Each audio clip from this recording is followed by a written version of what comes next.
Halo semuanya, selamat datang lagi di podcast Sehat Seutuhnya season yang ketiga bersama saya Willy Yonas.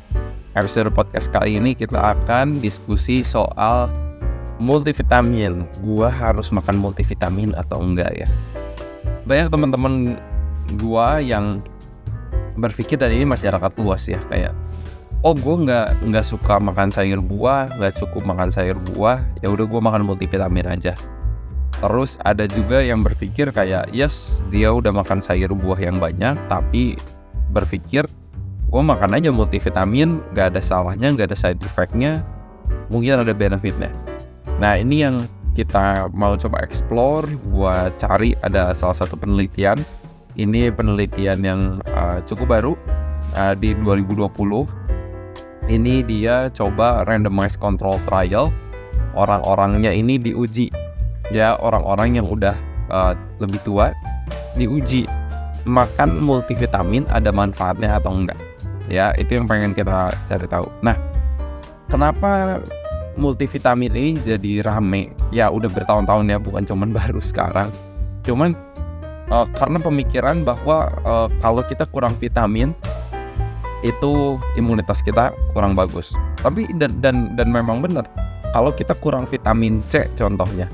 Ini dari penelitian ini mengutip penelitian yang lain juga, bahwa resiko kita terhadap pneumonia, resiko kita kepada infeksi saluran nafas itu atau ISPA itu lebih tinggi gitu kalau kita kurang vitamin C-nya. Lalu contoh, kalau misalnya orang-orang yang asupan zinc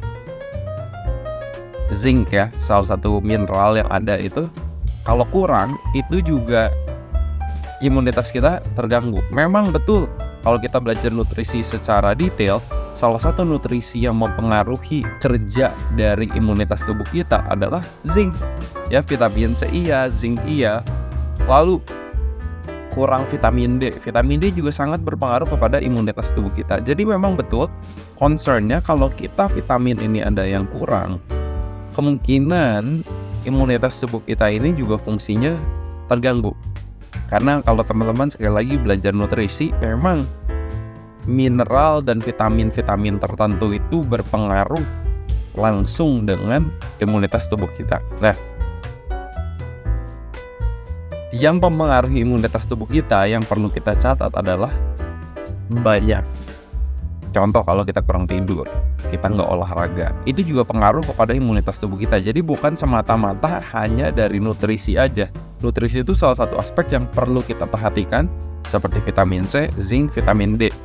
Itu berpengaruh banget sama imunitas tubuh kita. Dan kayaknya awareness vitamin D terutama itu meningkat ketika lagi COVID, orang berjemur matahari kurang vitamin D. Orang yang dikasih suplementasi vitamin D healingnya lebih cepat, ya kan? Jadi awareness itu makin ada gitu. Nah, multivitamin ini kan mereka rata-rata mengandung vitamin dan mineral. Ini aman gak sih untuk dikonsumsi? Gue kutip penelitian ini, dikatakan ya generally itu dibilang aman. Ya, jadi nggak ada side effect-nya, nggak ada kontraindikasi yang gimana misalnya dengan obat-obat tertentu atau vitamin yang lain, nggak ada sebenarnya. Jadi generally ya safe untuk dikonsumsi. Walaupun yang perlu kita catat adalah sejauh ini tuh ada conflicting studies. Jadi ada penelitian yang menunjukkan ada manfaatnya, ada penelitian yang menunjukkan kayak enggak, biasa aja, nggak ada dampaknya, kayak orang tingkat vitamin C-nya atau zinc-nya atau vitamin D-nya nggak meningkat di dalam darah. Anyway, jadi conflicting, tapi multivitamin itu nggak negatif, nggak memberikan dampak side effect, misalnya efek samping, enggak ya. Nah, ini ada penelitian salah satu, ini cukup menarik kalau menurut gua. Jadi mereka selama di random, jadi ada dua kelompok. Kelompok yang pertama dikasih placebo atau vitamin bohongan, satu kelompok dikasih vitamin yang asli. Udah gitu di switch. Ini selama 3 bulan, jadi lumayan lama, kayak disuruh minum vitamin yang rutin selama 3 bulan. Oke? Nah, vitamin ini kandungannya apa?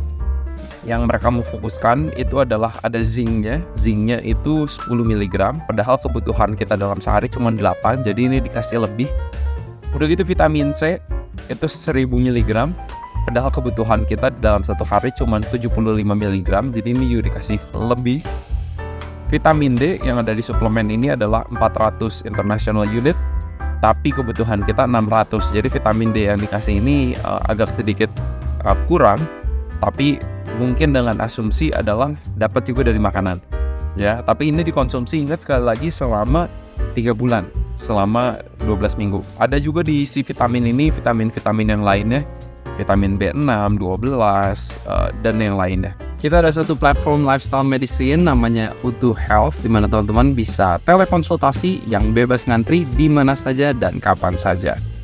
Buat yang struggle dengan hipertensi, diabetes, kelebihan berat badan, kolesterol, trigliserida yang tinggi, kita ada wellness, plan-based, dan fitness guide consultation, di mana teman-teman akan dibimbing tahap demi tahap untuk mendapatkan kesehatan teman-teman kembali. Buat yang bergumul dengan kesehatan mental, dengan anxiety, dengan eating disorders, dengan depression, bergumul juga dengan dinamika keluarga, komunikasi di keluarga, dan teman-teman kerja, mungkin kita juga ada psikolog yang bisa membantu teman-teman. Teman-teman bisa langsung booking di utuhhealth.com atau bisa ke Instagram kami @utuh.health, klik link bio dan booking sekarang. Anyway, let's get back to the podcast. Nah, yang pengen mereka lihat adalah nanti di akhir 12 minggu diukur tuh tingkat aktivitas daripada sel darah putih mereka atau imunitas tubuh mereka. Udah gitu kadar vitamin dan mineral ini di dalam darah-darah partisipan ini, penelitiannya naik atau enggak. Ini yang mereka temukan teman-teman. Jadi buat orang-orang yang dikasih konsumsi suplemen, setelah 12 minggu secara rutin, vitamin C di dalam darah mereka meningkat secara signifikan. Oke. Udah gitu zinc juga di dalam darah mereka meningkat secara signifikan. Kalau vitamin D tidak meningkat secara signifikan. Nah, asumsi gua ini oleh karena dosis vitamin D yang dikasihnya itu hanya 400 unit, sedangkan kebutuhan kita 600 international unit. Jadi sedangkan kalau vitamin C sama zinc dari suplementasi ini dikasihnya lebih. Tapi anyway, itu apakah berarti kita udah langsung harus mengambil dosis yang tinggi? Silahkan dikonsultasikan ke dokter masing-masing, terutama kalau ada kondisi tertentu ya. Jadi itu yang mereka temukan di dalam darah. Nah, yang menariknya adalah apakah mereka temukan aktivitas sel darah putih di dalam darah mereka itu lebih aktif atau enggak? Ya, ini banyak tipe-tipe pengujiannya. Ada kemampuan untuk membunuh bakteri tertentu gitu kan, ada neutrophil fagositosis. Pokoknya ini nama-nama terlalu teknikal, tapi in short yang mereka temukan adalah setelah minum suplemen multivitamin setiap hari dalam 12 minggu, ini tidak meningkatkan aktivitas sel darah putih untuk melawan penyakit. Interesting. Ini mereka lihat tidak ada perubahan, sama-sama aja. Tapi mereka lihat. Tapi mereka pengen coba juga menilai ini dari jumlah sakit orang-orang yang minum suplemen, ya, yang minum multivitamin dibandingkan sama yang enggak. Yang mereka temukan adalah orang-orang yang minum multivitamin, tingkat sakitnya ini lebih rendah. Dan sekalipun ada yang sakit, ya, dengan kayak flu, batuk, tingkat keparahannya itu lebih rendah juga dibandingkan dengan orang yang dikasihnya placebo dengan vitamin buatan yang bohongan gitu kan. Sorry, bukan buatan, vitamin yang bohongan, placebo gitu. Jadi cukup menarik gitu. Apakah karena randomized control trial ini kan mereka itu nggak tahu mereka minum yang asli atau minum yang bohongan, supaya menghindari placebo effect itu. Ketika kita percaya bahwa vitamin ini bisa menyehatkan kita, itu pun bisa ada efeknya sama tubuh kita. Jadi penelitian ini cukup menarik karena tingkat vitamin C sama zinc di dalam darah itu bisa meningkat, tapi vitamin D itu enggak. Tapi kemampuan dari sel darah putih untuk melawan penyakit itu tidak bisa diukur ada kemajuan. Tapi kalau dilihat dari tingkat keparahan penyakit atau seringnya sakit dalam 3 bulan penelitian ini, yang minum suplemen multivitamin ini emang lebih rendah. Jadi anyway teman-teman, ini cukup menarik kalau menurut saya. Jadi bagaimana buat diri kita masing-masing, apakah kita harus atau disarankan untuk minum multivitamin? It's up to you. Sejauh ini nggak ada side effect, nggak ada negatif dampak negatif yang bisa ada di dalam tubuh kita kalau kita minum secara rutin. Silahkan aja. Tapi kadang yang perlu jadi consideration adalah kalau misalnya itu semua bisa kita dapatkan dari makanan, why not? Ya kan? Kita nggak harus keluar duit buat suplemen kalau misalnya memang itu nggak ada di budget kalian, ya kan? Nggak terlalu murah juga gitu kan, multivitamin kayak gini. Jadi it's up to you. Gue nggak bilang yang no you can take it or you should take it.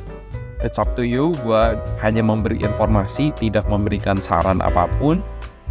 Dan karena contoh kebutuhan vitamin C kita 75 mg, itu gampang banget kalau kita banyak makan sayur buah itu udah pasti lebih hanya dari makanan aja.